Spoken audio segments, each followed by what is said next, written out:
Chapter 1. Accept your past and decide to start loving yourself.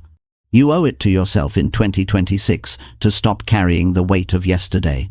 Every person I've met who wanted to grow, who wanted to change their life, had one thing standing in their way: how they saw themselves. Not their circumstances, not their money, not their luck. It was how they felt when they looked in the mirror. The truth is, you can't build a new life if you're still punishing yourself for the old one. You've made mistakes, you've failed, you've disappointed people, you've done things you're not proud of. Everyone has. But you can't heal or move forward if you keep treating your past like a prison. The past is over. The lesson remains, but the pain doesn't have to. You owe it to yourself to look back at who you were and say, I understand why you did what you did. That's not weakness. That's growth. That's what real maturity looks like. See, many people think self-love means feeling good all the time. It doesn't. Real self-love starts when you stop hiding from your own story. It's when you stop pretending that you never struggled, and you start seeing those struggles as proof of your endurance. The day you decide to forgive yourself is the day your energy changes. You start thinking clearer. You breathe easier. You walk lighter. You stop living as a reaction to pain and start creating from strength. You owe yourself the honesty to face your past, not to dwell on it, but to understand it. Why did you give up that dream? Why did you let someone's opinion matter more than your own? Why did you believe you weren't enough? These are not questions to shame yourself with. They're questions that help you grow. The goal is not to relive the pain, but to recognize how it shaped your thinking. Every belief that limits you came from an old moment that hurt. Until you go back and face that, you'll keep reliving it in new ways. There's something powerful about saying, yes, I messed up, but I'm still worthy. Because when you carry guilt for too long, it turns into self-hate. And self-hate quietly kills everything you want to build. It kills confidence, creativity, ambition, connection, and peace. When you don't love yourself, you spend your life trying to earn worthiness from others. You chase approval. You chase attention. You work hard to be enough for everyone except you. But 2026 can be different. This is your year to stand up and say, I owe myself a clean slate, not a perfect life, just a clean start. That means forgiving yourself for every time you stayed quiet when you should have spoken up. Forgiving yourself for every goal you quit halfway through. Forgiving yourself for the people you hurt when you didn't know better. Because now you do know better. And when you know better, you can live better. Self-love isn't about saying everything's fine when it's not. It's about facing the truth and still choosing to care for yourself anyway. You can admit that you've failed and still believe that you can win. You can admit that you've been lazy and still decide to be disciplined. You can admit that you've been afraid and still take the next step. That's the balance of real personal growth, honesty, without self-destruction. If you want 2026 to be your turning point, stop waiting for someone to come along and make you feel good about your past. No one can do that for you.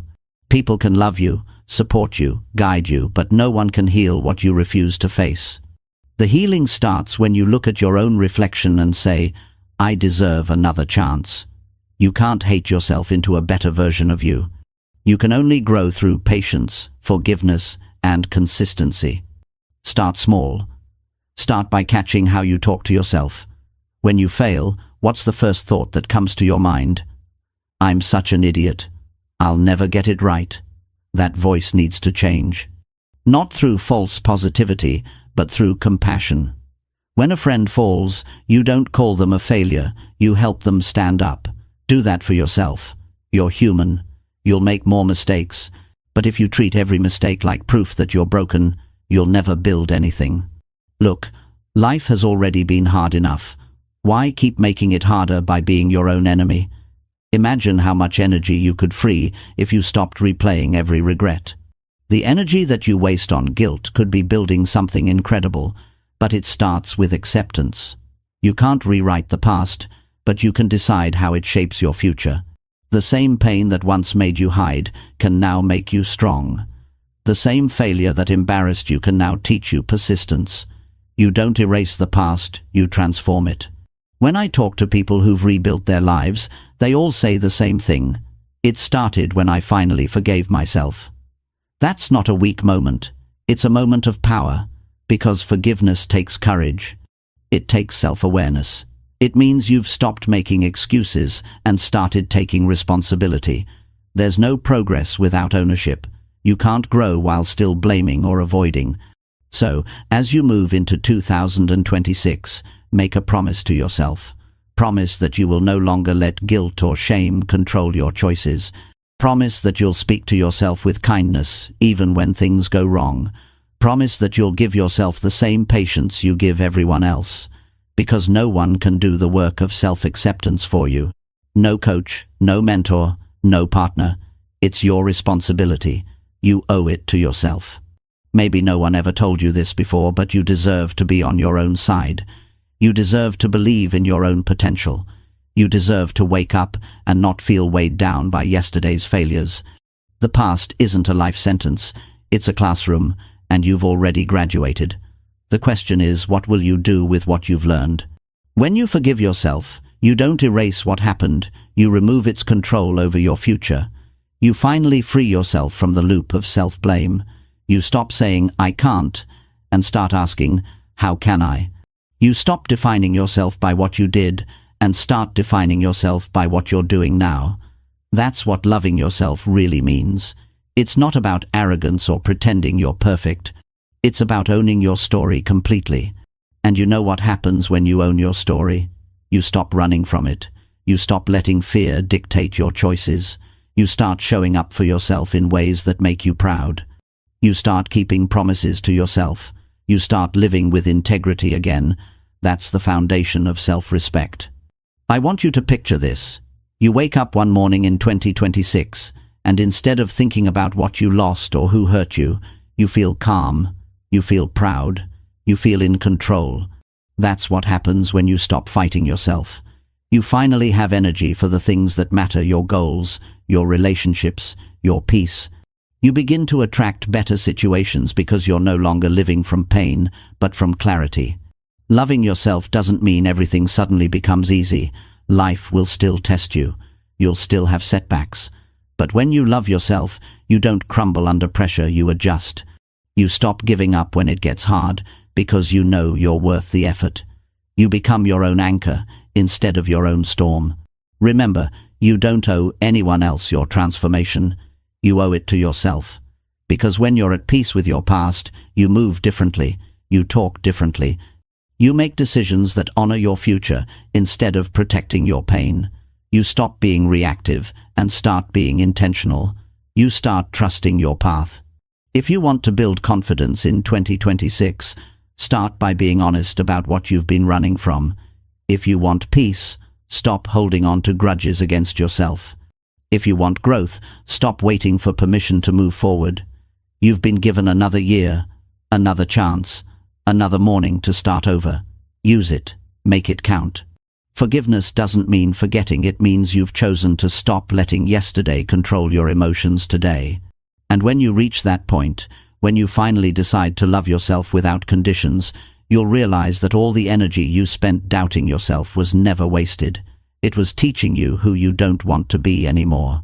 You've carried the past long enough. It's time to set it down. You don't have to fix everything overnight. You just have to decide that your future is worth more than your regrets. You owe it to yourself to stand tall, even if your voice shakes, and say, "I'm ready to move forward," because you are. You've got everything you need to start again. You've got the lessons, the strength, the awareness. You're wiser now. You've been through enough to know that pain doesn't last forever, but regret does. So stop living in regret. Stop waiting for the right time to forgive yourself. The right time is now.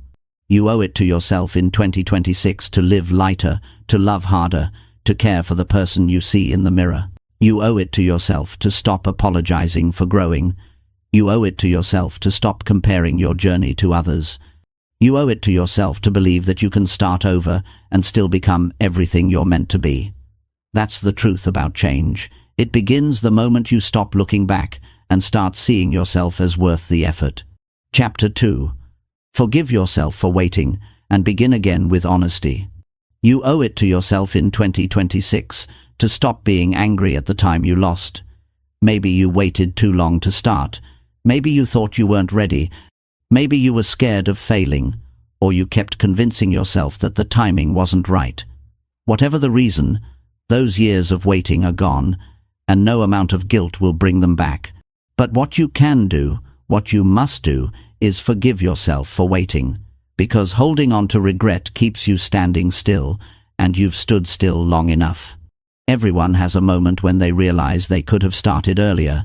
It might hit you when you see someone younger achieving what you once wanted. It might hit you when you look at your own potential and wonder where the years went. But here's the truth. It's not too late. The clock didn't run out on you. What's behind you doesn't define what's ahead of you. The only thing that matters is whether you start again with honesty, with the kind of honesty that doesn't hide behind excuses or blame. Forgiving yourself isn't weakness, it's strength in its purest form. It takes courage to say, I wasted time, and even more courage to say, but I'm ready now. You can't move forward while resenting your own delay. You have to make peace with the person who hesitated. They didn't know what you know now. They were doing the best they could with the understanding they had, and maybe they were scared, unsure, or tired, but they were still you. They brought you here. Honor that version of you, but don't stay stuck there. If you look back with anger, you miss the lesson. If you look back with compassion, you find direction. Maybe you waited because you didn't believe in yourself. That's human. Maybe you waited because you cared too much about what others thought. That's human too. But what's more human and more powerful is the ability to forgive that hesitation, to start fresh, and to do it without pretending. Because pretending drains energy. Honesty frees it. You don't need to act like everything's fine. You just need to be real. Admit to yourself that you've been holding back. Admit that you've made excuses. Admit that fear stopped you from showing up fully. This isn't about shame. It's about clarity. Clarity is what builds direction. When you face the truth, you gain power over it. But when you avoid it, the truth quietly controls you. Maybe there were moments when you said, I'll start next week. Maybe you promised yourself, once I'm ready, I'll go all in. And then months turned into years. You looked up one day and realized that time doesn't wait. It keeps moving whether you move or not.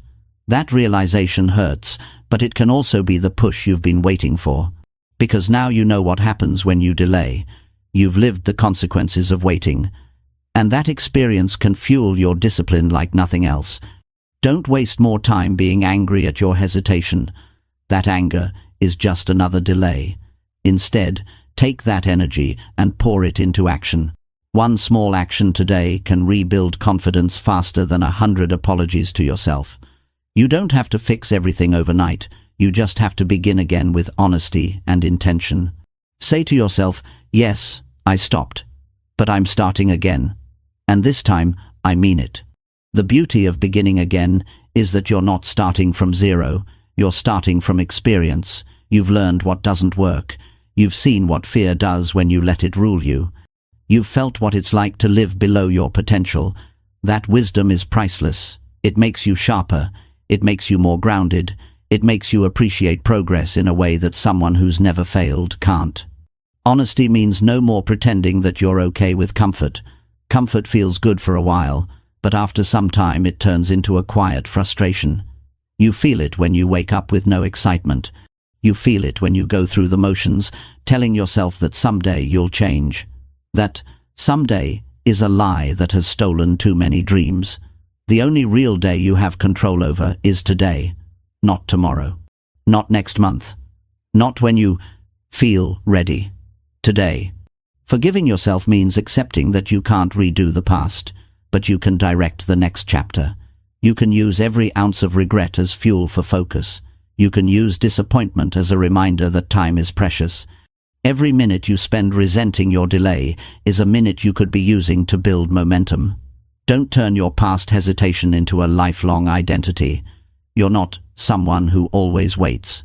You're someone who learned what waiting costs and decided not to pay that price again. There's something powerful about being honest with yourself after years of pretending. When you stop lying to yourself about why you didn't start, you finally get your power back. Maybe it wasn't time that stopped you. Maybe it was fear of judgment. Maybe it was laziness. Maybe it was lack of belief. Whatever it was, own it. Because once you own it, it stops owning you. You don't need a big announcement to begin again. You don't need a perfect plan or public validation. You just need to take one step that says, I'm serious this time. That could mean waking up earlier. That could mean deleting distractions. That could mean admitting you've been afraid to commit. The point is to act in alignment with truth. When you do that, your confidence grows naturally. You stop chasing motivation because you're living with purpose. 2026 isn't going to reward those who keep waiting. It's going to reward those who face the mirror and say, enough. I've waited long enough. You've already lost enough time to hesitation. You've already missed enough chances by doubting yourself. You don't have to punish yourself anymore. You just have to start. The most powerful thing you can do now is replace guilt with responsibility. Responsibility means looking at your life as something you can shape, not something that happens to you. It means realizing that no one else is going to do it for you. The world won't pause for you to feel ready. Opportunity doesn't knock forever. Sometimes it whispers once, and you either move or you don't. The good news is, you can build new opportunities. You can create a life that feels alive again. But that begins when you stop lying to yourself about why you're waiting. Maybe you've told yourself you're too old, too behind, too far gone. That's not truth. That's fear dressed as logic. You can rebuild at any age. You can start over from any point. The key is not to be perfect, it's to be consistent. The people you admire didn't start early because they had luck. They started early because they stopped lying to themselves about why they couldn't. Forgiving yourself means releasing the shame of wasted years and using that lesson to protect your future. It's a decision, not a feeling. You won't wake up one day suddenly ready to forgive yourself. You'll have to choose it consciously. Choose to look at your mistakes and say, I was learning. Choose to look at your hesitation and say, that chapter is over. Choose to look at your future and say, this time, I'm not waiting. And when you start again, do it with honesty. Don't fake enthusiasm. Don't tell yourself that it's going to be easy. Just decide that you're going to show up no matter what. The truth will keep you grounded. You don't need hype. You need truth. You need consistency. You need a reason that means something to you. Because when your why is strong enough, your old excuses lose their power. If you've been waiting for someone to push you, understand this. The world doesn't owe you permission to move forward. It's your job to take responsibility for your own timing. You owe yourself progress. You owe yourself effort. You owe yourself honesty. When you begin again, do it from a place of gratitude, not guilt. Be grateful that you still have time. Be grateful that you've learned what procrastination costs. Be grateful that you can still decide to live differently. There's a calm that comes with forgiving yourself. It feels like peace returning to your body after years of tension. You stop flinching at your own reflection. You stop comparing yourself to everyone who started earlier. You realize they're on their own timeline and you're on yours. Life isn't a race, it's a personal contract. You owe it to yourself to fulfill your own potential, not to compete, not to impress, but to live fully. When you begin again with honesty, you reconnect with self-respect. You don't need to hide behind fake optimism. You can say, this is hard, but I'm doing it anyway. You can say, I've failed before, but I'm still trying. That's real strength. That's what changes a person. And here's the secret: once you start moving, forgiveness becomes easier. Action rebuilds trust. Every small step you take says to your mind, we're not stuck anymore. That's how you heal the part of you that feels guilty for wasting time. You replace guilt with progress. You replace regret with responsibility. And soon, you begin to like the person you're becoming. You owe yourself that second chance. You owe yourself the truth. No more pretending that time has run out. It hasn't. You're still here. You're still breathing. You still have mornings to wake up to, evenings to reflect, moments to build.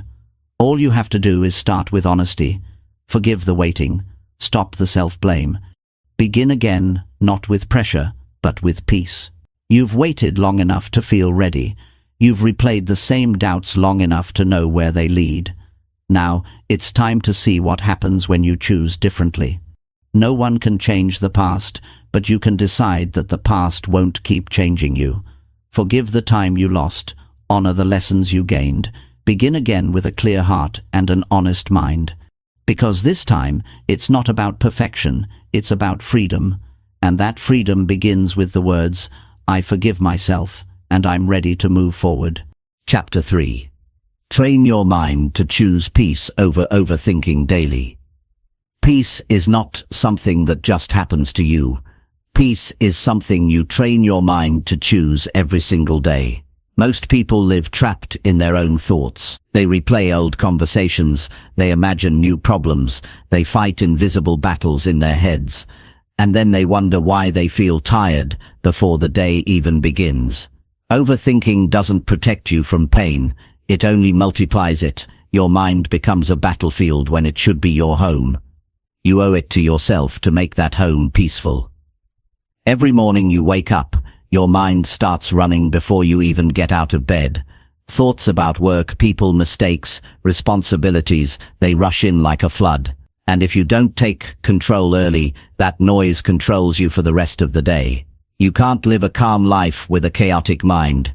You can't grow when your energy is being spent on problems that don't even exist yet. Overthinking takes small worries and turns them into walls. Peace breaks those walls down and reminds you that most things aren't as big as your thoughts make them. Training your mind doesn't mean forcing yourself to stop thinking. It means learning to direct your thoughts toward what helps you, not what hurts you. It means creating space between what happens to you and how you react. The mind loves to run, but peace teaches it how to walk. When you learn to slow your thoughts down, you gain control over your emotion. You begin to see that not everything needs an instant reaction, not every thought needs a reply, and not every worry deserves attention. Think about how many times your day was ruined by something that only existed in your imagination. You thought someone was upset with you. You imagined failure before you even tried. You replayed what you said to someone last week, as if you could rewrite it by worrying about it. That's how overthinking steals your joy. It convinces you that being prepared means being anxious. But peace is preparation too. Peace says, whatever happens, I'll handle it. That mindset is freedom. Peace is a skill. It doesn't come naturally, especially if you've spent years feeding your mind negativity. You've trained your brain to expect chaos, so now you have to train it to expect calm. You do that by paying attention to your thoughts. When you catch yourself spiraling, stop and ask, is this thought helping me or hurting me? If it's hurting you, let it go. If it's helping you, act on it. You can't stop thoughts from coming, but you can stop them from taking over. One of the most powerful habits you can build is mental awareness. Most people react to their thoughts as if they're facts. A thought comes and they believe it immediately. I'm not good enough. I'll never get this right. People don't like me. These are just sentences in your head, not truths. The moment you realize that thoughts are suggestions, not commands, you take your power back. Peace begins where blind belief ends. Your mind will always try to pull you into worry because it's wired to protect you. But in today's world, that protection often turns into panic. We live surrounded by information, opinions, and noise. Every notification, every piece of bad news, every comparison adds fuel to your thoughts. That's why you must be intentional about what you feed your mind. You can't fill your brain with fear all day and expect peace at night. You have to choose what enters your mental space. When you feel your thoughts racing, slow down your breathing. It may sound simple, but your breath controls your mind more than you realize. When you breathe calmly, your body sends a message to your brain that you are safe. And when you feel safe, the need to overthink fades. Do this often enough, and your mind learns that peace is the new normal. You don't reach peace by escaping your thoughts. You reach it by mastering them. Overthinking is often disguised as responsibility. You tell yourself you're just being careful, or that you need to think everything through. But what you're really doing is trying to control what you can't. The mind that always tries to control ends up losing control. Peace comes from accepting what's in your hands and releasing what's not. That's not avoidance. That's wisdom. Life won't always go the way you plan, but peace keeps you stable when it doesn't. The hardest part of choosing peace is that your ego will fight it. Your ego loves drama. It wants to be right. It wants to defend. It wants to win arguments. But peace isn't about winning. It's about understanding. It's about realizing that not everything needs a fight. When you argue less with others and more with your own thoughts, you start seeing the world differently. You stop taking things personally. You stop creating stories around every situation. You begin to live lighter. Peace isn't a sign of weakness. It's proof of strength. It takes strength to stay calm when your mind wants to panic. It takes discipline to stop replaying the same negative scenario. It takes maturity to say, I don't have to think about this right now. Anyone can overthink. It takes practice to rise above it. You're not running away from reality when you choose peace. You're returning to clarity. Start with small practices. When something bothers you, pause before reacting. Ask yourself if it's worth your mental energy. If someone says something negative, you don't have to hold on to it all day. If something goes wrong, don't build a whole future out of that one mistake. Peace lives in the pause between reaction and reflection. The more you pause, the more power you gain over your thoughts. A peaceful mind is not an empty mind, it's a focused one. It's a mind that knows how to filter what matters. Every day, you have a choice. Feed your anxiety, or feed your calm. Whichever one you feed more will grow. If you want peace to grow, you have to give it attention. Spend time in silence. Disconnect from things that overstimulate you. Listen to music that relaxes you. Read something that uplifts you. Every small choice builds mental balance. Most people think peace is found when life gets easier. It's not. Peace is what makes life easier. When your mind is calm, you handle challenges better. You think clearer. You don't waste energy on what doesn't matter. You respond with patience instead of anger. You listen more and react less. That's real power. Quiet, steady, and deeply rooted. You'll notice that overthinking often comes from fear. Fear of the unknown. Fear of judgment. Fear of making mistakes. But fear doesn't go away by thinking about it more. It goes away when you act in spite of it. Overthinking is paralyzing. Action is freeing. Sometimes peace comes not from sitting still, but from doing what you know needs to be done. When you act, your mind has less room to spiral. Peace and overthinking can't live in the same space. You have to choose one, and every day you have that choice. You can spend the morning doubting yourself, or you can use that energy to plan your next step. You can waste your evenings worrying about what people think, or you can use that time to learn something new. Every thought you allow has a cost. Peace is knowing which thoughts are worth paying attention to. When your mind starts to overthink, remind yourself that not every problem needs to be solved immediately. Some things need time. Some questions don't have answers yet. Give yourself permission to not know everything right now. The need for constant control is what fuels anxiety. Peace comes when you accept uncertainty without letting it steal your calm. Think about how you talk to yourself when you're stressed. Do you speak kindly, or do you attack yourself with guilt and doubt? The mind believes what it hears the most. If you feed it harshness, it will create tension. If you feed it kindness, it will relax. You can't shame your mind into peace. You can only guide it there. Be gentle when you correct your thoughts. Say, I don't need to think about this now, and move. That's how you build inner strength, through repetition and patience. Some people wait for peace to appear when everything is perfect. But peace isn't found in perfection.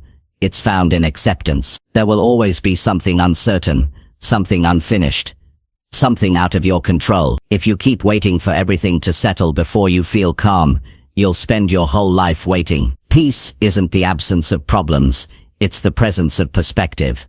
Start noticing what triggers your overthinking. It could be scrolling too much online, talking to negative people, or revisiting old situations. Once you recognize your triggers, set boundaries. Protect your mental space like it's sacred, because it is. You can't allow everyone and everything to have access to your peace. Learn to say no when something disrupts your calm. You're not being rude. You're being responsible. There will be days when peace feels hard to find, days when your mind wants to run back to old habits. That's okay. You're not failing. You're training. Training takes time. You didn't learn to overthink overnight, and you won't unlearn it overnight either. But each day you practice awareness. Each time you catch yourself before the spiral starts, you're strengthening a new mental muscle. Eventually peace becomes your default. You owe it to yourself to stop letting your thoughts hurt you. You owe it to yourself to build a mind that feels safe to live in. You owe it to yourself to stop giving overthinking all your energy. Your peace matters more than your fears. Your calm is more valuable than your control. You can't create a good life if your mind is always in chaos. So every morning, remind yourself, today I choose peace. Not because everything is perfect, but because I deserve to feel okay, even when it's not. Today I will not argue with my mind. Today I will give myself space to breathe. That's how peace begins. Not in some distant future, but right now, in this moment. And the more often you choose it, the easier it becomes. You've spent enough time living as a prisoner of your thoughts. It's time to live as their master. Overthinking will always knock at your door, but peace is the one who decides whether it gets to stay. Train your mind daily. Guard your attention fiercely. Treat peace like your most valuable possession, because every quiet moment you create, every anxious thought you release, every decision you make from calm instead of fear, that's a victory. And one day you'll look back and realize that the peace you were chasing was never out there. It was always waiting inside you, waiting for you to choose it. Chapter 4. Stand up for your dreams even when no one claps. There will come a time when you'll have to walk alone, when the room will be quiet and no one will say your name. You'll look around and realize that the people you thought would cheer you on are silent. That silence can break you or build you. This is where your strength is tested, not when everyone believes in you, but when no one does. You owe it to yourself to stand up for your dreams, even when no one claps, even when your efforts go unnoticed, and even when it feels like no one understands what you're trying to do. Most people start strong when there's excitement around them. They work hard when others notice. They stay motivated when they get praise, and they feel confident when validation keeps coming. But when the noise fades, most stop. The truth is, the people who achieve real success are the ones who keep showing up long after the applause has stopped. They understand that their dream is their responsibility, not anyone else's. They don't wait for motivation, they build discipline. They don't wait for recognition, they build consistency. If you're waiting for support to move forward, you'll stay waiting. The world doesn't always celebrate effort, it celebrates results, and until those results appear, most won't understand what you're building. But you can't let that stop you. Every dream begins in silence. Every idea starts in private. The world only claps when they see the finish line, not when you're still running the race. But your job isn't to perform for them. Your job is to believe so deeply in what you're doing that their silence doesn't shake you. You will have nights where you question yourself. You'll wonder if it's worth it, if you're foolish for trying, if you're wasting time chasing something no one else sees. In those moments, remind yourself why you started. Remember the feeling that made you dream in the first place. That feeling is real. That spark is yours. No one gave it to you, and no one can take it away. People might doubt your dream, but they can't live with your regret. Only you will have to carry that. So carry your dream instead. Standing up for your dream doesn't mean ignoring reality. It means facing reality and deciding to shape it. It means pushing forward, even when it's uncomfortable. It means being okay with not being understood for a while. People might think you've changed. They might question your choices. They might laugh. But remember, those who mock what they don't understand are often the ones too afraid to try. Let them talk. While they talk, you work. While they wait for approval, you build. The path of a dreamer is not glamorous. It's filled with long hours, self-doubt, and moments when you wonder if anyone even notices what you're doing. But those quiet moments are sacred. That's where character is formed. When you work without recognition, you learn who you really are. You learn whether you're doing it for the praise or for the purpose. If your dream only matters when someone's watching, It's not a dream, it's a performance. But if it matters even when no one sees, that's your calling. You owe it to yourself to believe in your dream, louder than others. Doubt it. Because if you don't believe, no one else will. People believe in proof, but proof only comes after persistence. When you keep going without applause, you build the type of inner strength that can't be broken. That strength becomes your foundation. So when success finally comes, you'll know you earned it, not because the world cheered, but because you refused to quit when it did. You'll have people who tell you to be realistic, to tone it down, to stop dreaming so big. But realistic is often just another word for fearful. People who gave up on their own dreams will tell you to give up on yours. Don't take advice from those who settle. Listen politely, but keep your focus. You can't let the noise of others drown out the sound of your own potential. Sometimes, standing up for your dreams means saying no to comfort. It means turning down opportunities that don't align with your purpose. It means sacrificing nights out, ignoring distractions, and staying committed to something that feels far away. The hardest part is that you'll do all this quietly. No one will see the late nights, the frustration, the failures, or the lonely morning. But that's okay. Those aren't meant to be seen. They're meant to build you. Don't confuse silence with lack of progress.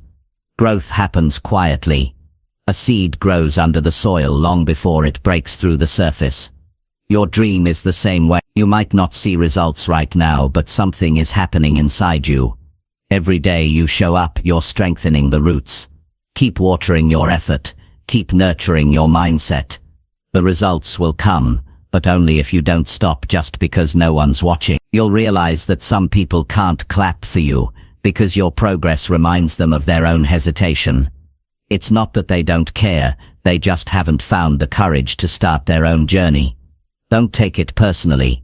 Their silence isn't your fault. Don't dim your ambition to make others comfortable. You're not here to prove anything to them, you're here to become everything you're capable of. The world celebrates results but forgets the grind.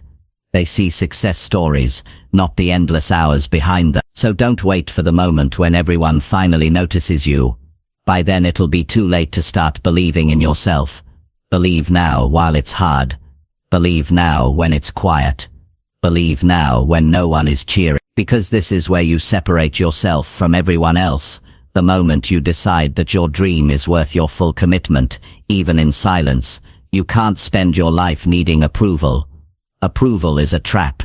When you chase it, you lose yourself. Every time you rely on someone else's opinion to keep going, you give away a piece of your power. Keep that power. Protect it. Use it to fuel your dream. Stand tall even when the crowd is silent. Because one day, those same people who didn't clap will say, "I always knew you'd make it." But you'll know the truth. You made it because you kept moving when no one said a word. Success is built in seasons of invisibility. You have to be okay with being unseen. That's where the real work happens. That's where habits form, skills sharpen, and resilience grows. You might not get recognition now, but that doesn't mean you're failing. It means you're still in the building phase. Keep building. Every day you stay disciplined, you move closer to the version of yourself you've always wanted to meet. When you stand up for your dreams, do it with conviction. Don't apologize for wanting more. Don't explain your passion to people who can't see it. Your dream doesn't need permission to exist. It just needs you to show up for it. Be the person who keeps promises to themselves. Be the person who chooses consistency over comfort. Be the person who believes without evidence. Because that's what separates dreamers who make it from dreamers who stop. There will be times when quitting will feel easier. When the work feels heavy, and the reward feels far. When doubt whispers that you're wasting your time. But remember, nothing meaningful is built in comfort. You're supposed to struggle. You're supposed to question. Those moments are shaping your character. You can't build confidence without resistance. The quiet days are not punishment, they're preparation. Your dream deserves your patience. It deserves your effort. It deserves your loyalty. Even if no one else believes in it, you must. Because if you don't, it dies. Dreams don't fade because they're impossible. They fade because people stop feeding them. Feed yours with action. Feed it with belief. Feed it with the kind of persistence that doesn't ask for applause. You're going to lose people along the way. Not everyone will understand your path. Some will drift away because your growth will make them uncomfortable. That's okay. You're not meant to be understood by everyone. You're meant to be true to yourself. When you walk your own path, you'll find people who understand it. But they'll come later after you've proven to yourself that you can walk alone. There's something beautiful about standing for your dream, without validation. It gives you freedom. You no longer depend on opinions to define your progress. You become unstoppable because your motivation comes from within. You stop living for attention, and start living for purpose. That's when the work becomes pure. That's when you feel fulfillment. Not from the claps, but from knowing you didn't give up on yourself. You owe it to yourself to stay committed even when it's quiet. The silence won't last forever. The same people who don't notice you now will look back in awe when your results speak louder than your words ever could. But don't do it for their reaction.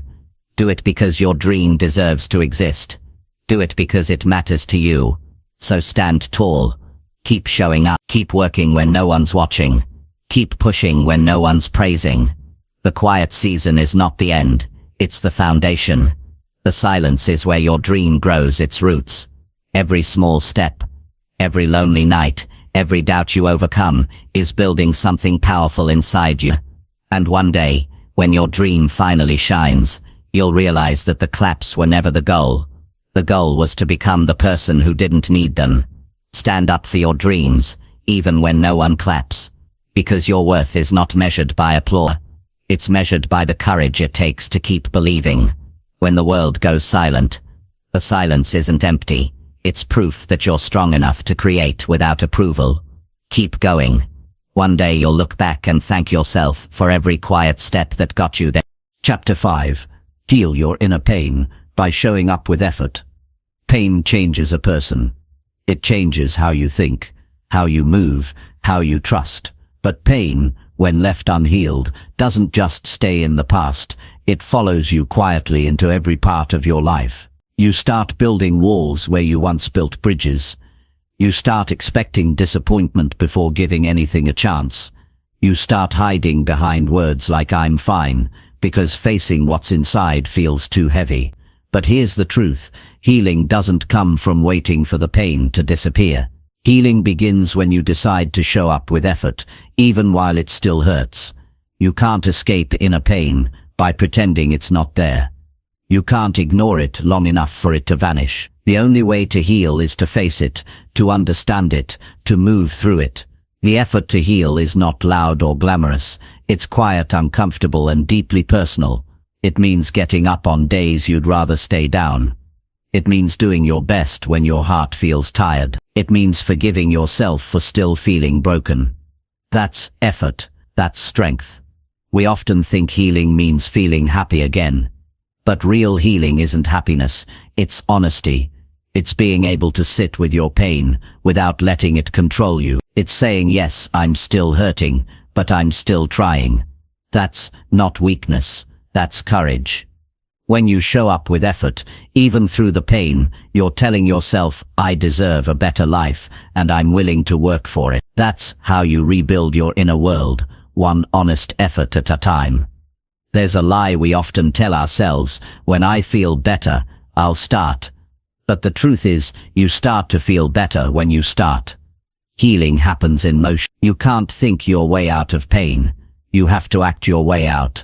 Whether that means taking care of your health, forgiving someone who hurt you, or simply getting out of bed and trying again. The act of showing up is what begins the healing. Effort turns wounds into wisdom. Avoidance turns wounds into scars that never close. You can't change what hurt you, but you can change what it taught you. You can decide that the pain won't define you, it will refine you. Every time you show up when it's hard, you take back a piece of your power. The power that pain tried to steal. You start to realize that the act of showing up is not just for progress, it's for peace. You begin to trust yourself again. You begin to see that even if you don't have control over everything, you have control over effort. Healing doesn't mean forgetting what happened. It means no longer letting it control your direction. You're allowed to remember and still move forward. You're allowed to feel pain and still take steps toward your goal. Showing up with effort doesn't mean you're done hurting. It means you've chosen not to stay stuck. You owe yourself that chance. Effort is what keeps pain from turning into regret. Because if you stop trying, pain becomes your identity. It starts dictating who you think you are. You start saying I'm broken instead of I'm healing. You start living in reaction to what happened instead of creating what comes next. The way out is not found in perfect healing. It's found in imperfect effort. Every time you show up, you send a message to your mind. We're moving forward now. Healing requires discipline. You have to show up for yourself even when no one checks on you. No one else can do that work for you. You can talk, you can cry, you can seek help, and you should. But eventually it still comes down to effort. You're the one who has to decide, I want peace more than I want pity. You're the one who has to stand up and say, I'm not going to let this pain run my life. That choice must be made every single day. The truth is, inner pain doesn't disappear overnight. It fades slowly, almost invisibly. You'll only notice it one day when something that used to hurt doesn't sting the same way anymore. You'll look back and realize that healing didn't happen in one big moment. It happened in thousands of small efforts. Every time you chose peace over bitterness. Every time you got up when it felt pointless. Every time you chose to be kind when it was easier to be angry. That was healing in progress. You have to stop waiting for motivation to show up before you do. Motivation follows effort, not the other way around. When you act even a little, you remind yourself that you're capable. That's what starts rebuilding self-trust. And trust is the foundation of healing. Without it, you'll keep doubting your worth.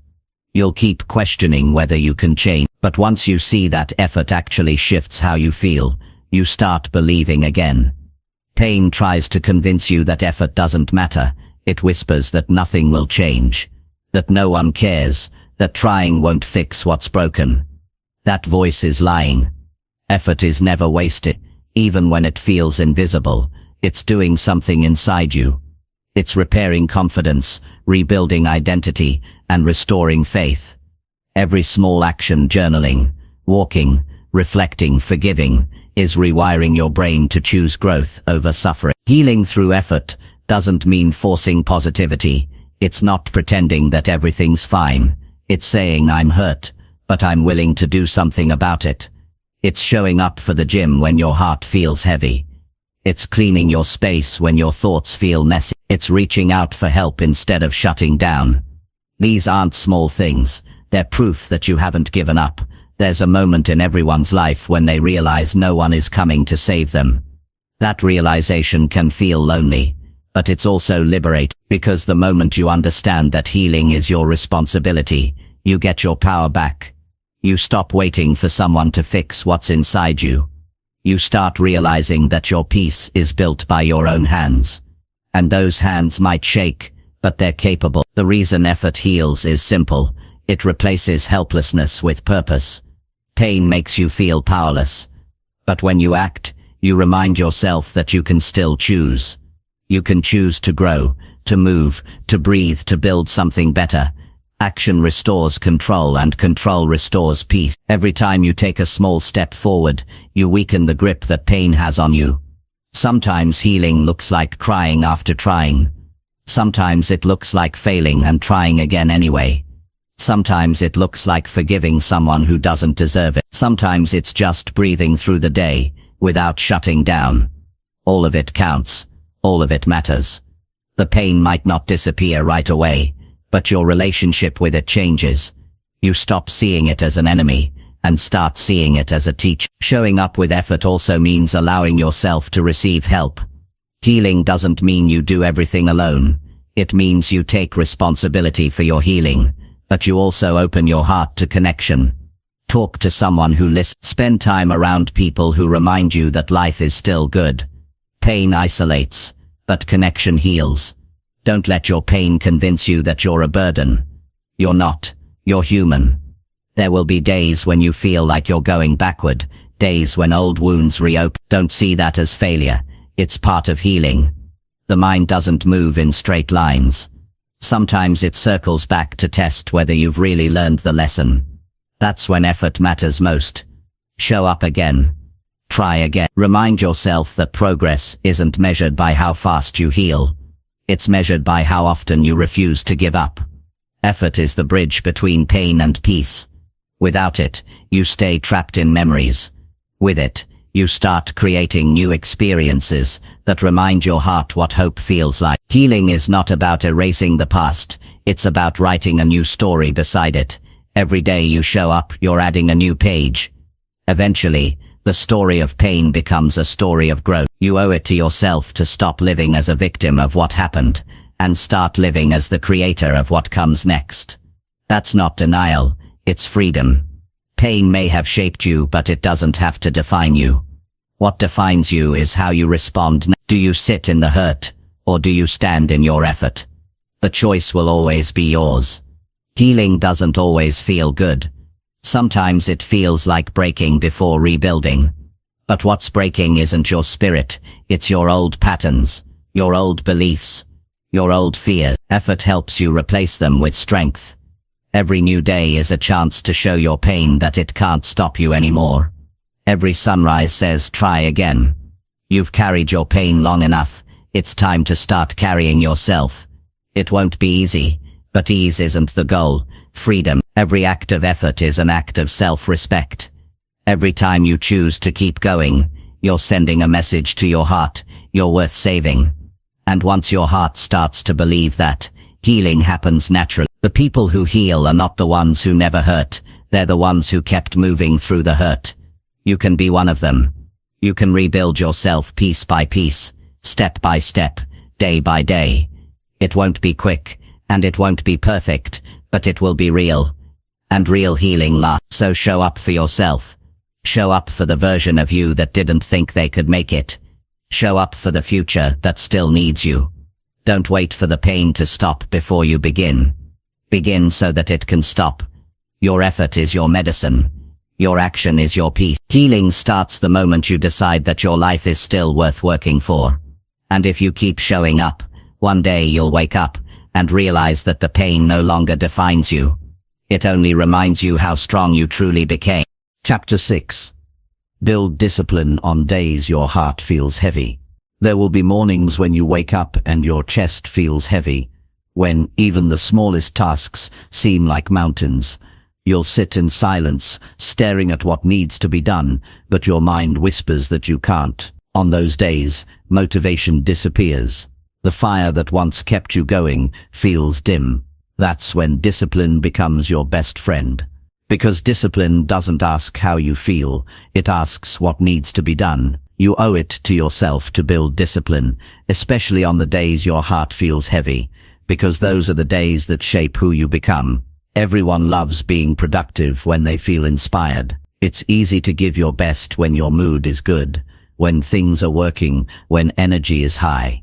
But life isn't built on good days, it's built on consistent ones. The days you feel strong make you move forward, but the days you feel weak determine whether you'll stay the course. Discipline is what bridges that gap. It's the quiet force that says, I'll show up, even when I don't want to. That voice, though small, is what separates growth from stagnation.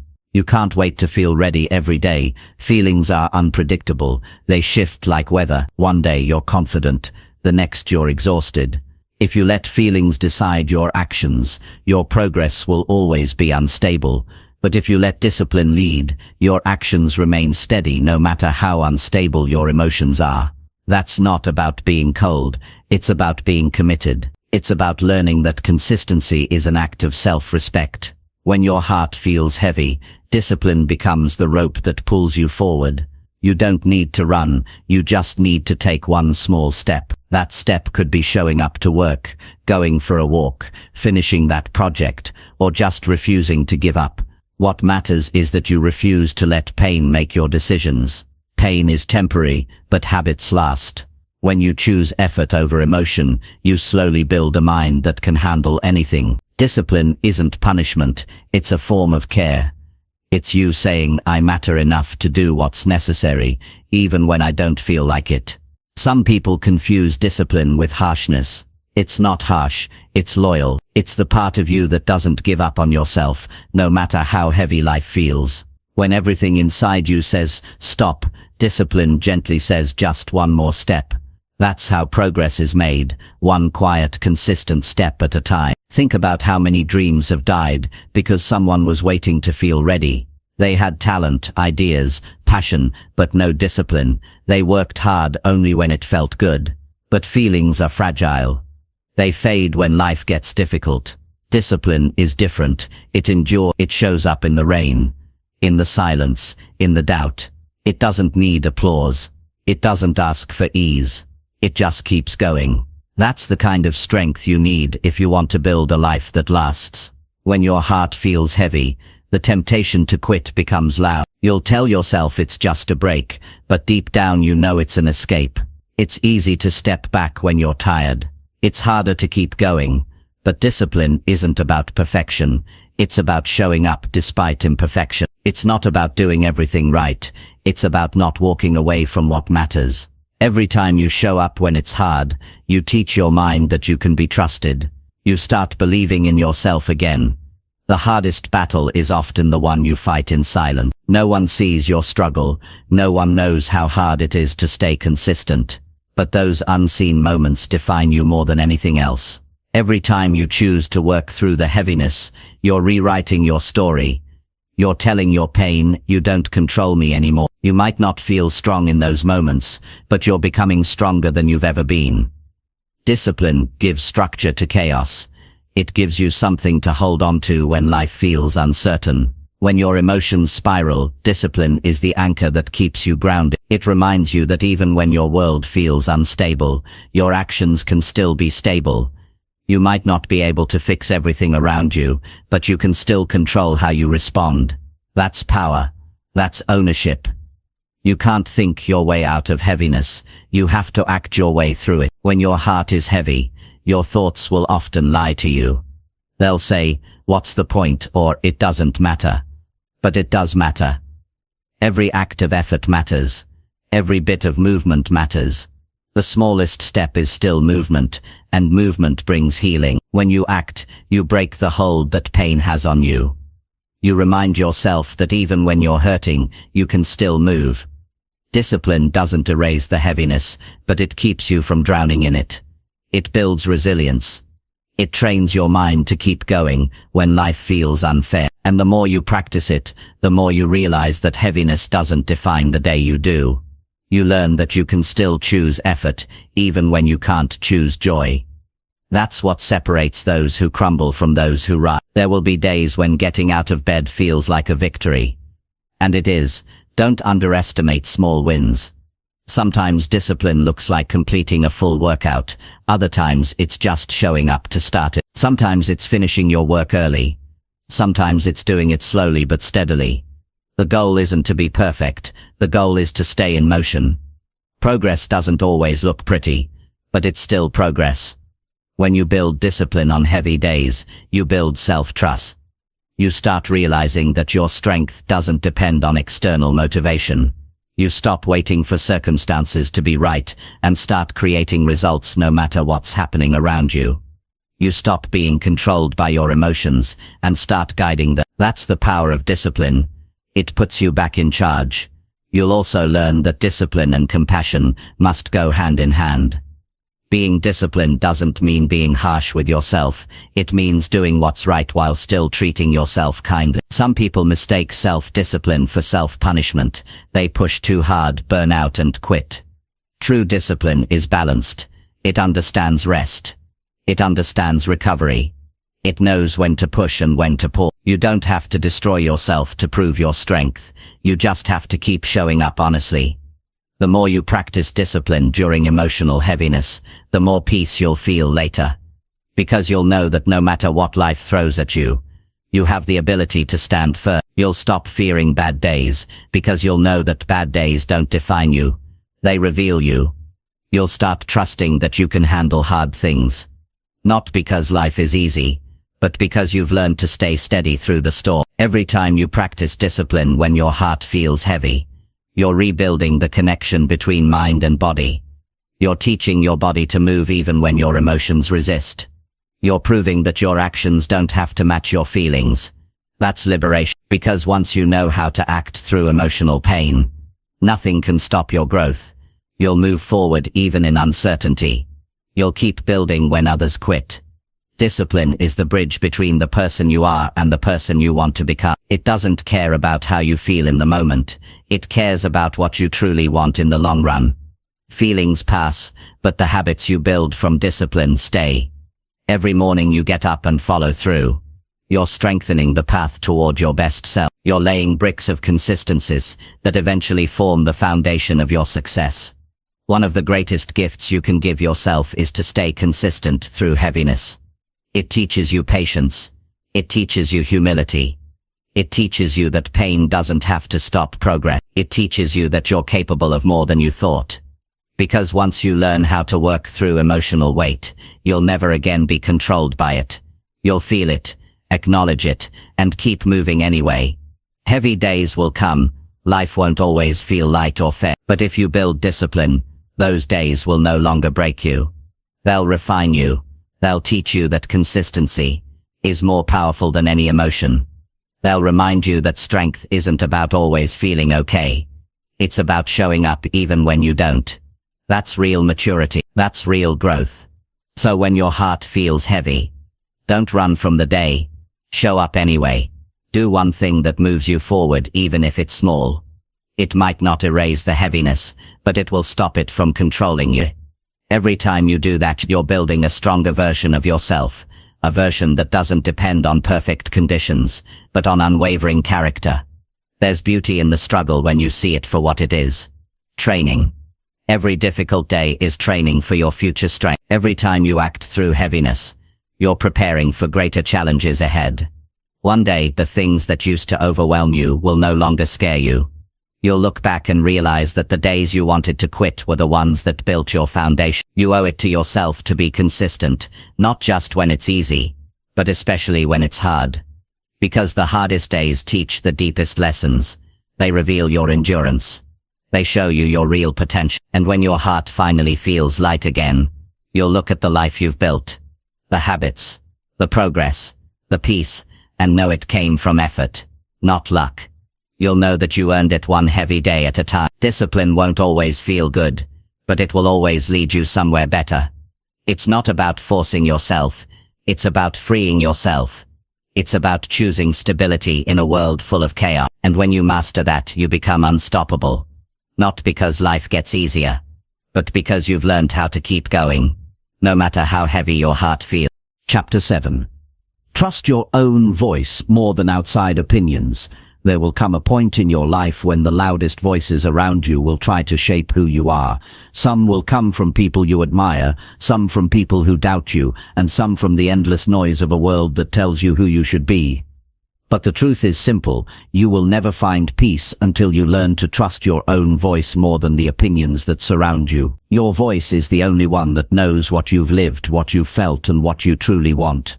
It's the voice that has been with you through every high and every heartbreak, yet it's the one you've learned to silence because you were afraid of being wrong. From a young age you were taught to listen to others. Parents, teachers, friends, co-workers, society, all giving directions, advice, and expectations. Over time it becomes easy to mistake their voices for truth. You start measuring your worth by their approval, shaping your choices around their comfort, and questioning yourself every time your opinion doesn't match theirs. The more you listen to the outside world, the more disconnected you become from yourself. That's how most people lose their clarity, not from failure, but from forgetting how to hear themselves think. Trusting your own voice doesn't mean rejecting everyone else. It means learning to filter. It means hearing opinions without letting them dictate your direction. People will always have something to say. They'll project their fears, their insecurities, and their limitations onto you. They'll call it advice, but it's often reflection. What they tell you not to do is what they're afraid to try. What they tell you can't work is what they never had the courage to attempt. If you base your life on their fear, you'll never experience your potential. Your inner voice isn't perfect, but it's honest. It might not always tell you what's easy, but it will always tell you what's right for you. It's that quiet feeling you get when something doesn't sit well, even if it looks good on paper. It's that pull toward a path no one else understands but somehow feels right in your gut. Most people ignore it because they're afraid of standing alone, but growth requires solitude. You can't hear your inner voice when you're surrounded by constant noise. You have to make space for silence, because silence is where truth speaks. The world today runs on opinions. Every scroll, every post, every headline tells you what's right, what's wrong, what's trending, and what's failing. Everyone's talking, but very few are thinking for themselves. If you're not careful, you'll start living a life built on other people's expectations instead of your own convictions. You'll wake up one day realizing you've been chasing approval instead of purpose. That realization hurts, but it's also freeing, because from that moment you can begin listening to the one voice that matters, your own. There's a difference between arrogance and self-trust. Arrogance says, I don't need anyone. Self-trust says, I value others, but I believe in myself. You can respect opinions without becoming controlled by them. You can learn from others without losing your individuality. When you trust your own voice, you stop asking for permission to exist. You stop apologizing for having a vision that others can't see yet. You stop shrinking yourself to fit into conversations that don't align with who you are. Sometimes the reason you feel lost is because you've been trying to live according to too many people's map. One person tells you to take one road, another says the opposite, and you end up standing still, afraid to move in any direction. But the right path is not the one with the most approval. It's the one that feels like peace when you walk it.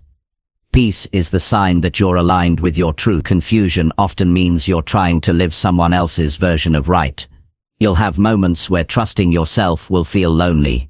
You'll doubt your decisions, you'll question whether you're making a mistake, but that's part of the journey. The goal isn't to always be certain, it's to be honest.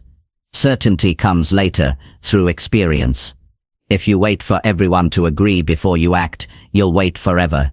People can't always see what you see. Your vision is meant for you, not for them. You can explain it, you can share it, but you can't expect everyone to understand it. When you make choices from your own conviction, something powerful happens. You begin to respect yourself more.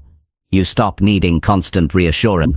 You start making peace with your decisions, even when they lead to mistakes, because you know they were yours. Mistakes made from self-trust teach lessons. Mistakes made from people-pleasing teach resentment. When you follow your own voice, even your failures help you grow. They become steps toward wisdom instead of weights of regret. Trusting your voice requires you to let go of your need to be liked. The truth is, the more authentic you become, the fewer people will understand you. But the ones who do will value you deeply. You can't have both approval and authenticity in full measure. One demands that you change to please others, and the other asks that you remain true to yourself. Choose authenticity. It lasts longer. Approval fades as soon as opinions shift, but authenticity gives you a foundation that no one can shake. You'll notice that people will try to control what they don't understand. The moment you make a decision that challenges their comfort, they'll question it. They'll call it risky, irresponsible, unrealistic. That's okay. They don't have to see what you see. You're not responsible for their understanding, you're responsible for your growth. The sooner you accept that, the lighter your life becomes, because instead of explaining yourself, you'll be busy building yourself. Your voice carries wisdom you've earned through your own experiences. Every challenge, every heartbreak, every failure has taught you something unique. No one else has lived your exact life, so no one else can fully know what's right for you. That's why your inner guidance is sacred. It's built from truth you've lived, not from theories others imagine. When you ignore that voice, you dishonor everything you've survived. You silence the part of you that knows what it took to get here. Trusting yourself doesn't mean you'll never feel fear again. It means you'll move forward even with fear in your pocket. Fear is natural, but when you trust your own judgment, you stop letting fear make decisions for you. You learn that you can feel afraid and still act. You can feel uncertain and still move forward. Confidence isn't the absence of fear. It's the decision to trust yourself more than you doubt yourself. To strengthen that trust, you have to spend time alone.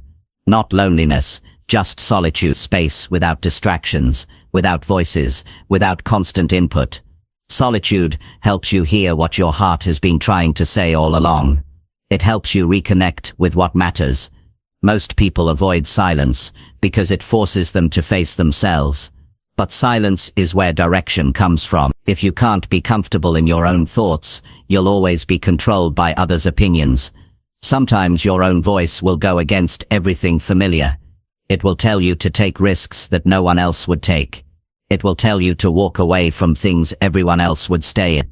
That's where courage comes in. Because trusting yourself doesn't mean following the crowd.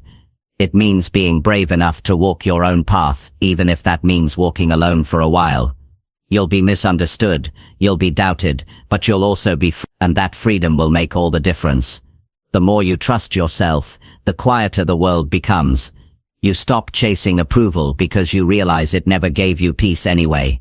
You stop comparing because you understand that comparison disconnects you from gratitude. You stop over-explaining because your energy is better spent on progress. You stop apologizing for growing because growth is not something to hide. The noise around you might still exist, but it won't control your focus anymore. You owe it to yourself to build a relationship with your own intuition. It's like a muscle. The more you use it, the stronger it gets. Every time you listen to yourself and it leads you right, you build trust. Every time you ignore it and regret it, you learn. Either way, you grow. Over time, you'll reach a point where you don't need constant confirmation from anyone. You'll move with quiet certainty. Not arrogance, but calm assurance, knowing that you're aligned with your truth. When you start living from your own voice, people might call you selfish, but there's nothing selfish about choosing peace over approval. There's nothing wrong with creating a life that feels right to you, even if it doesn't make sense to others. It's your journey. You're the one who has to live it every day. It's not your job to live according to someone else's fears or expectations. Your job is to create a life that feels honest, fulfilling, and yours. Learning to trust your voice takes time. It requires unlearning habits of doubt and replacing them with self-assurance. It means making mistakes and forgiving yourself for them. It means standing firm in your choices when others question them. But every time you do, you build a stronger foundation. You stop being swayed by every opinion and start being guided by conviction. That's how confidence is born. Not from perfection, but from self-trust practiced over time. Eventually you'll realize that outside opinions are temporary. They shift with trends, moods, and personal biases. But your inner voice stays with you forever. It's the one that will guide you when everything else feels uncertain. It's the one that will remind you of your worth when the world tries to make you doubt it. It's the one that will push you forward when others can't see your vision. You owe it to yourself to listen, not because it's always easy, but because it's always true. Your voice might not be the loudest, but it will always be the most accurate. It knows your dreams, your pain, your purpose. It has seen your strength when no one else has. You've ignored it long enough, it's time to trust it. Because once you do, the noise fades, the confusion clears, and you finally start living the life that belongs to you. Not the one others think you should have, but the one your heart has been asking for all along. Chapter 8. Turn loneliness into strength and keep moving forward. Loneliness has a way of finding everyone at some point in life. It arrives quietly, not always in the form of empty rooms or silence, but in moments where you feel unseen even in a crowd, unheard even in conversations, disconnected even from people you care about. It's one of the hardest feelings to face because it makes you question your worth, your direction, and sometimes even your identity. But loneliness isn't the enemy we think it is. It's not a punishment or proof that you're broken. It's a message. It's your soul saying, it's time to know yourself. When you stop running from loneliness and start learning from it, something powerful happens. You turn isolation into self-discovery, and you start building strength that can't be shaken by anyone's presence or absence. Most people try to escape loneliness by filling the silence. They reach for distractions, noise, attention, anything to avoid sitting with themselves. But that escape never works for long. Because loneliness doesn't go away when you drown it out, it only fades when you understand it. The truth is, loneliness is not always about missing other people. Sometimes it's about missing yourself. The version of you that got lost while trying to please everyone else. You've spent so much time showing up for others that you forgot what it means to show up for you. And when the noise stops, when everyone leaves, what's left is the space where you meet yourself again. Turning loneliness into strength starts with acceptance. Not acceptance that you'll be alone forever, but acceptance that being alone is part of life's rhythm. It's a season, not a sentence. There's power in learning to be okay with your own company. When you stop fearing solitude, you discover freedom. You realize you don't have to constantly perform to feel worthy. You don't have to chase people to feel valued. You don't have to fill every quiet moment with noise. You start finding comfort in stillness, peace in silence, and clarity in your own presence. Strength comes when you stop seeing loneliness as emptiness and start seeing it as space. Space to think, space to grow, space to rebuild. When you have no one to lean on, you learn to lean on yourself. When no one is watching, you discover what truly motivates you. When you have no audience, you finally create for yourself, not for applause. The solitude that once scared you becomes the environment that shapes you. It becomes the training ground for resilience. People often associate loneliness with weakness, but it's the opposite. Some of the strongest people you'll ever meet built that strength in silence. They found it in long nights of reflection, in difficult mornings where they had to keep going with no one cheering them on. Strength born from loneliness is different. It's not loud or flashy. It's quiet, steady, and deeply rooted. It doesn't need validation because it's built on inner stability. You don't become stronger by pretending you don't feel lonely. You become stronger by acknowledging it and choosing to move forward anyway. That's what resilience looks like. It's not the absence of pain. It's the decision to keep living with purpose despite it. Every time you move forward alone, you prove to yourself that your survival doesn't depend on constant companionship. You realize that the love and validation you've been waiting to receive from others were things you could give to yourself all along.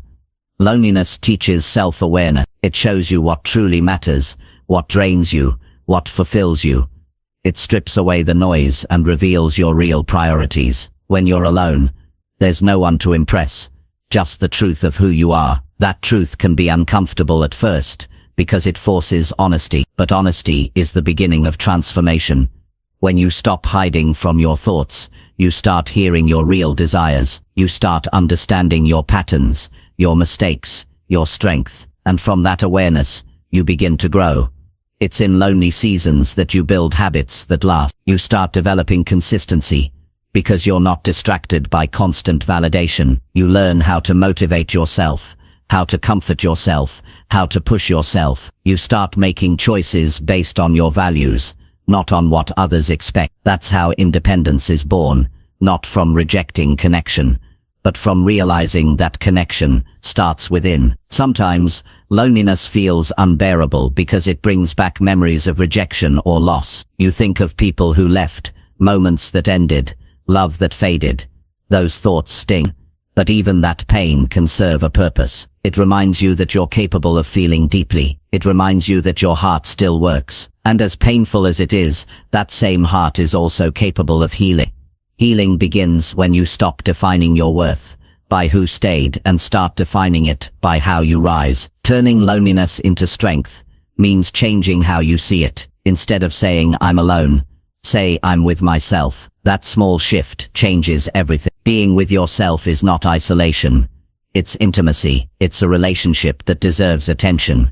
Just like any other, you spend years learning to love others, to understand them, to be patient with. Imagine what would happen if you gave yourself that same patience, that same love, that same care. You'd stop searching for people to complete you, because you'd realize you're already whole. When you make peace with solitude, the quality of your relationships changes too. You no longer cling to people out of fear. You connect out of choice. You stop begging for attention, because you've learned to give yourself validation. You stop tolerating half-hearted love, because you've learned what full-hearted peace feels. The relationships that come after self-connection are stronger, healthier, and more authentic, because they're not built on need, they're built on respect. Loneliness also sharpens focus. When you're not constantly surrounded by voices, you can hear your goals more clearly. You can think deeply, plan strategically, and act intentionally. Most of the world's breakthroughs were born in solitude. The writer alone at a desk,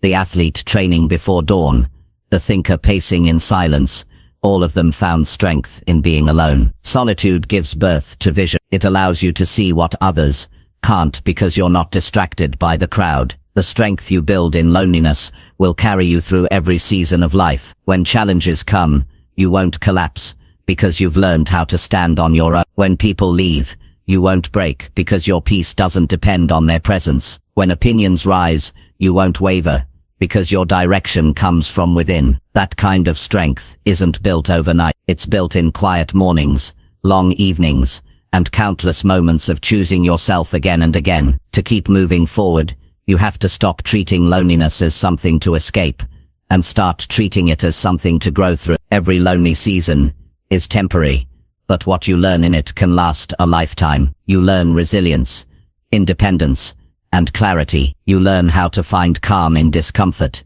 You learn how to sit with pain without letting it consume you. That emotional endurance becomes your superpower. It gives you stability when others lose control. There's nothing wrong with craving connection.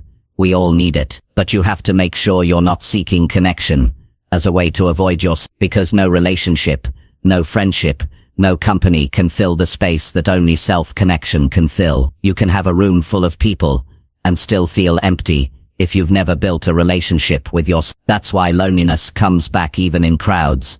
It's not about being surrounded. It's about being aligned. Keep moving forward even when you feel alone. You don't have to move fast. Some days, progress will be slow. Some days, it will feel invisible. But forward is forward. Every time you keep going, you prove that loneliness doesn't control you. It might visit, but it doesn't define your path. You define it through persistence, faith, and daily effort. You might not feel strong while you're doing it, but one day you'll look back and realize that loneliness didn't break you.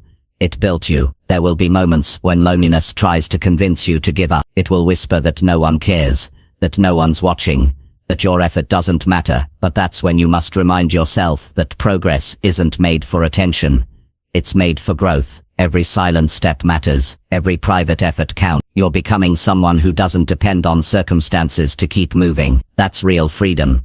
You'll reach a point where loneliness no longer scares you. It becomes familiar, even comforting. You'll find peace in your own company. You'll start to enjoy your thoughts, your ideas, your routine. You'll stop running from silence and start using it as fuel. That's when you know you've turned loneliness into strength, because now, solitude isn't something that hurts. It's something that helps. One day, you'll look back on the lonely nights and realize they were the foundation of your strength. You'll see that every quiet moment was teaching you patience, self-trust, and resilience. You'll understand that loneliness wasn't trying to destroy you. It was trying to prepare you. It was shaping you into someone who can stand tall, no matter who stands beside you. You owe it to yourself to keep moving forward. Even when no one walks with you, the road might feel long, but it's leading you somewhere better. Every step alone brings you closer to peace. Every act of perseverance makes you stronger. Loneliness is not the end of your story. It's the chapter that teaches you how to write the rest of it with courage, confidence, and independence. So when the nights get quiet and the world feels distant, don't run from it. Sit with yourself, listen, learn, grow, because the strength you build in those moments will stay with you long after the loneliness fades. Keep moving forward with faith in your journey. You're not lost.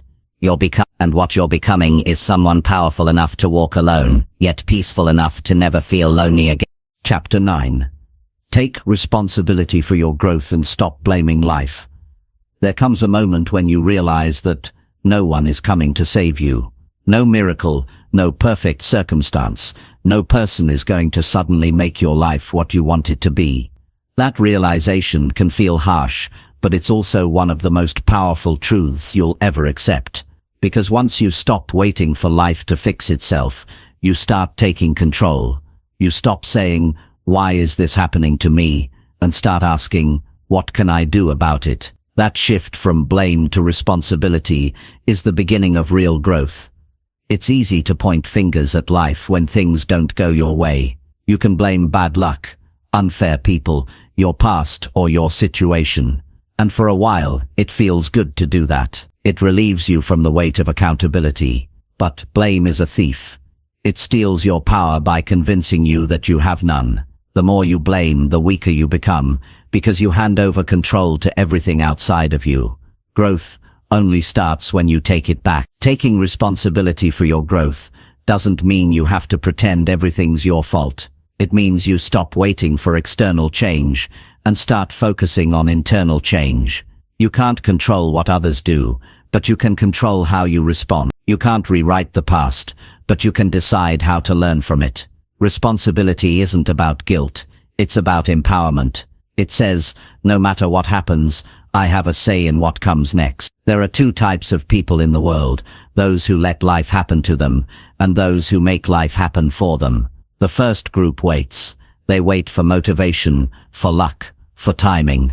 The second group creates. They act even when it's hard, even when it's uncertain. They understand that growth isn't automatic, it's intentional. It takes discipline, patience, and ownership. If you want to grow, you have to stop blaming the world and start building yourself.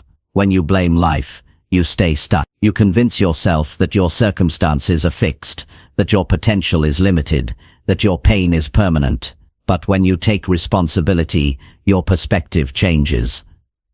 You begin to see challenges as lessons. You start realizing that life isn't against you, it's reacting to you. The world mirrors your effort, your mindset, your consistency. If you want better outcomes, you must become the kind of person who creates them. Every successful person you admire has one thing in common. They took responsibility for their story. They didn't wait for the perfect background, the perfect timing, or the perfect support system. They started where they were, with what they had, and they grew from there. They made mistakes, faced setbacks, and still chose to learn instead of complain. That's the difference between victims and victors. One blames, the other builds. Taking responsibility is not glamorous. It doesn't give you instant satisfaction. It requires humility because it means admitting that you might be part of the problem. It means looking at your habits, your choices, your excuses, and asking yourself if they align with the life you say you want. Most people avoid that level of honesty because it's uncomfortable, but that discomfort is where transformation begins. Growth never happens in denial, it happens in awareness. You can't grow if you keep telling yourself the same story about why you can't. Every time you say, I'm like this because of them, you trap yourself. Every time you say, I'd change if things were different, you pause your own progress. Life is never going to be perfect. People will hurt you, opportunities will be missed, and situations will be unfair. But none of that decides your future. You do. The moment you stop blaming, you take the wheel back. You start steering instead of drifting. There's a powerful kind of freedom that comes from taking responsibility. It's the realization that you don't need to wait for permission anymore. You can start learning new skills today. You can fix your habits today. You can take better care of your mind and body today. You don't need the world to agree before you move. You just need to decide. That decision changes everything. It gives you direction, and direction gives you strength. Blaming life might make you feel right, but it won't make you grow. Growth requires humility. It requires the courage to say, maybe I've been holding myself back. It's not easy to admit that you've been repeating the same patterns or making the same excuses, but it's necessary. Once you accept responsibility, you can fix what's broken. You can create new habits, new thoughts, new outcomes. You become the driver instead of the passenger. Taking responsibility also means managing your reaction. You can't control what life throws at you, but you can control how you handle it. Some people spend their entire lives reacting to problems instead of solving them.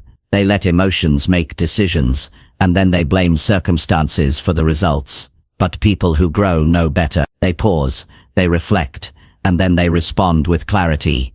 That emotional control is a sign of maturity. It's the mark of someone who's learned that peace comes from the inside, not from external conditions. It's easy to say, life is unfair. Sometimes it really is, but fairness is not a requirement for growth. Growth thrives on adversity. Every difficult season has something to teach you. Every disappointment hides a lesson. Every failure gives you data on what not to repeat. When you stop blaming and start studying your challenges, they turn from obstacles into teachers. That shift in perspective is what separates progress from paralysis. One of the greatest truths about growth is that it doesn't happen by chance, it happens by design. You can't drift into improvement, you have to build it with intention. That means setting goals, creating systems, staying consistent, and holding yourself accountable. Accountability is uncomfortable because it forces you to confront your choices, but without it, growth stays a wish instead of becoming a reality. Taking responsibility also means owning your effort. You can't expect big results from minimal input. If you want more, you have to give more focus, more patience, more discipline. Life rewards those who take it seriously. If you half commit to your goals, you'll always live in frustration. But if you give your best consistently, even when it's not easy, progress becomes inevitable. Stop saying, "It's just how I am." That's not identity, that's avoidance. The person you are is not a fixed product, you're a work in progress. You can evolve, you can change patterns that don't serve you. You can grow into someone stronger, wiser, calmer, but that won't happen if you keep defending your limitation. Taking responsibility means believing that you can become better, and then proving it through action. You also have to stop comparing your growth to others. Blaming life sometimes shows up as envy. You look at what others have and assume they had it easier. But you don't know their story. You don't see the sacrifices, the late nights, the persistence behind their success. When you waste time comparing, you lose focus on your own work. The only person you should compete with is who you were yesterday. Every day is another chance to level up, and that's only possible if you stay accountable to your own progress. Responsibility also means being patient with the process. Growth doesn't happen overnight. It takes time, repetition, and resilience. You might not see results immediately, but that doesn't mean you're failing. It means you're building. Blame thrives on impatience. Responsibility thrives on persistence. If you're consistent long enough, the results always come. You just have to stop expecting instant change and start trusting steady effort. Blaming life gives you temporary comfort, but responsibility gives you permanent change. When you stop complaining and start taking action, everything shifts. You start waking up with a sense of purpose instead of frustration. You stop seeing problems as punishment and start seeing them as preparation. Life stops feeling like something that's happening to you and starts feeling like something you're shaping. Sometimes you'll fall short even when you're doing your best. That's part of growth too. Taking responsibility doesn't mean expecting perfection. It means owning your journey. You'll make mistakes. You'll have bad days. But instead of blaming the world or giving up, you reflect, learn, and keep moving. That's what maturity looks like. Not avoidance, but awareness. If you want your life to change, you have to stop outsourcing accountability. It's not your boss, your parents, your partner, or your circumstances that determine your future. It's you. The power has been in your hands all along. Every decision you make either builds your future or delays it. Every habit you form either strengthens you or weakens you. Every excuse you give either protects your comfort or prevents your growth. Choose consciously. Taking responsibility also means celebrating your progress. Growth isn't just about fixing what's wrong. It's about acknowledging what's right. Every small win, every lesson learned, every bit of effort matters. When you celebrate progress, you reinforce self-belief. You remind yourself that change is possible because you're making it happen. That sense of pride keeps you motivated when the journey gets tough. You owe it to yourself to stop blaming and start building. Life doesn't owe you fairness, but it gives you opportunity every single day. The question is what you'll do with it. You can stay bitter, or you can get better. You can stay stuck in stories of why it's hard, or you can write a new story about how you grew anyway. The power has always been yours to claim.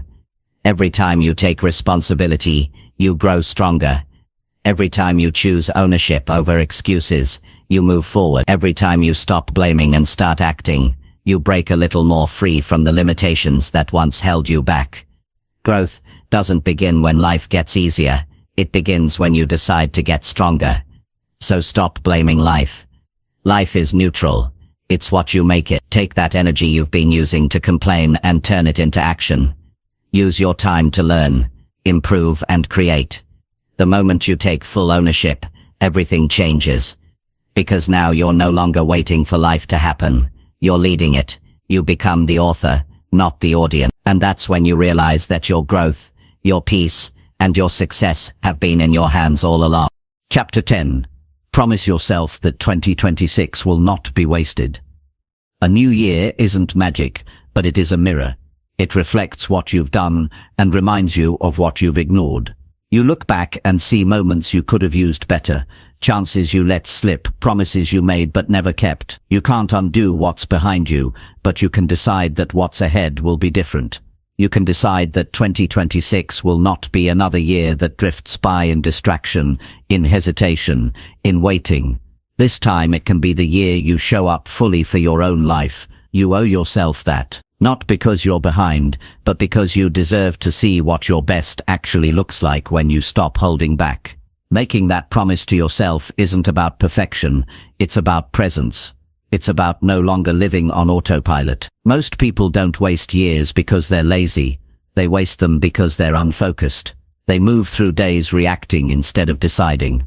They spend hours scrolling, comparing, overthinking, planning but not acting. Before they know it, another year is gone, filled with busyness but empty of progress.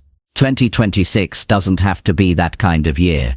You can make it the year of deliberate living, the year you wake up each morning with intention and go to bed with pride.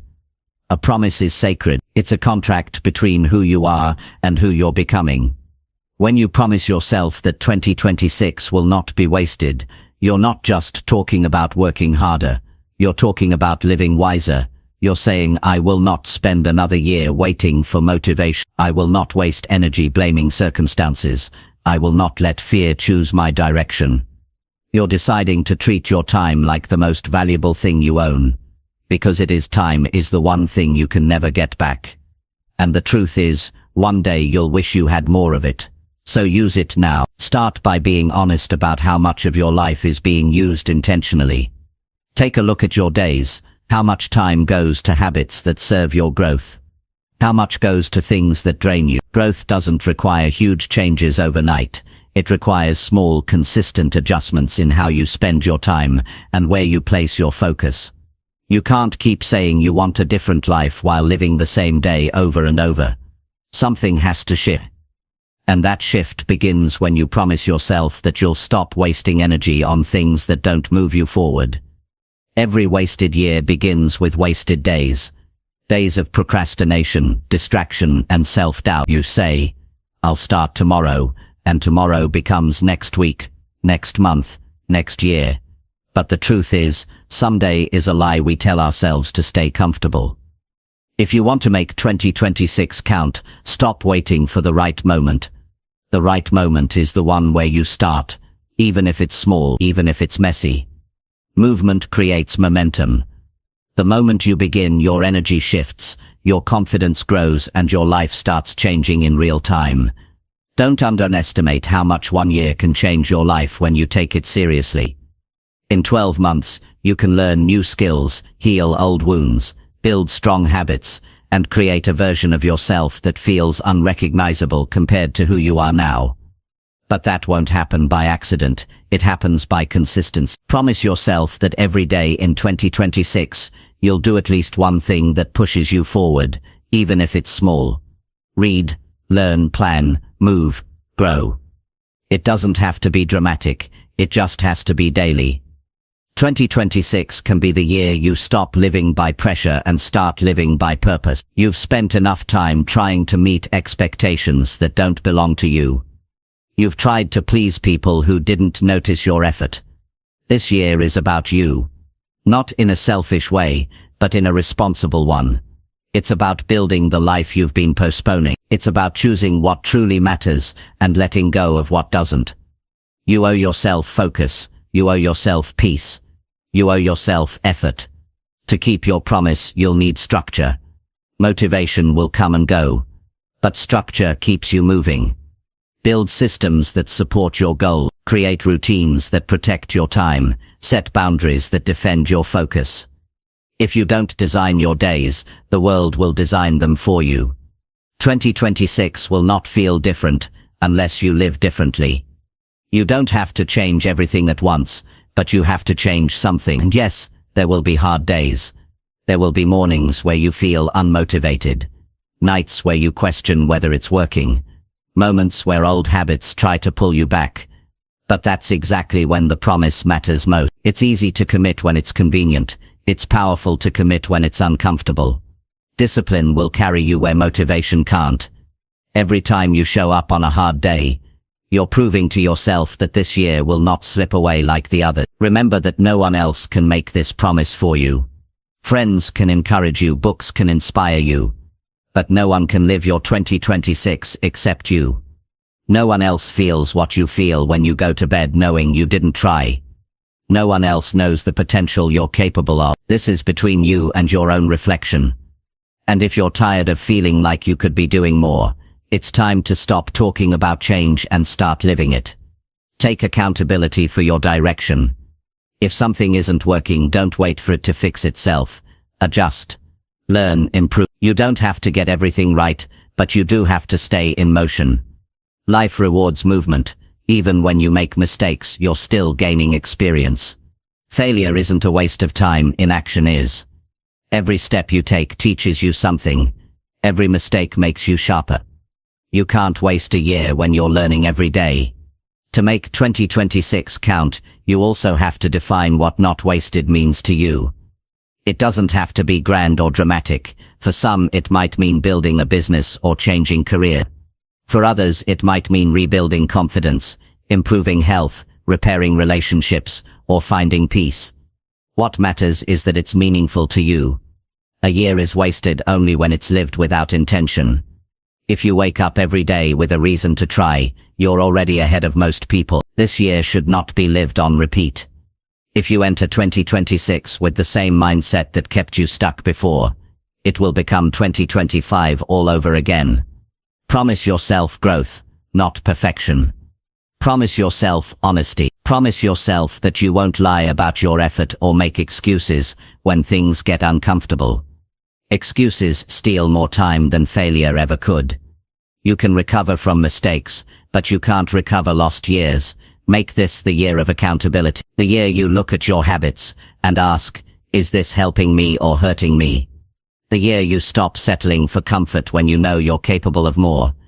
The year you stop chasing quick satisfaction and start building long-term fulfillment. You deserve more than half-hearted effort and empty promises.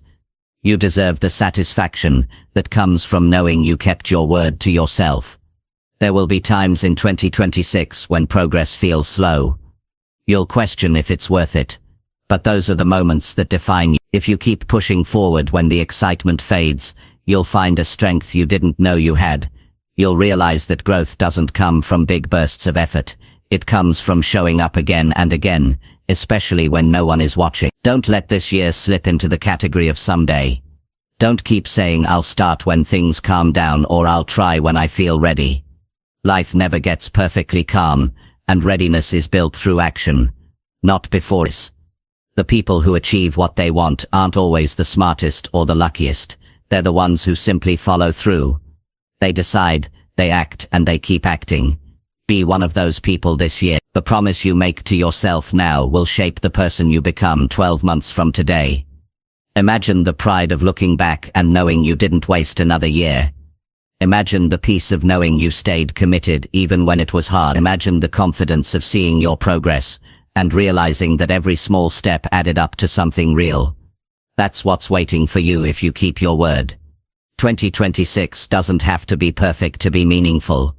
You don't have to do everything right, you just have to stay true to your promise. Some days you'll move fast, others you'll crawl, but forward is forward. Every small victory matters. Every bit of effort compounds.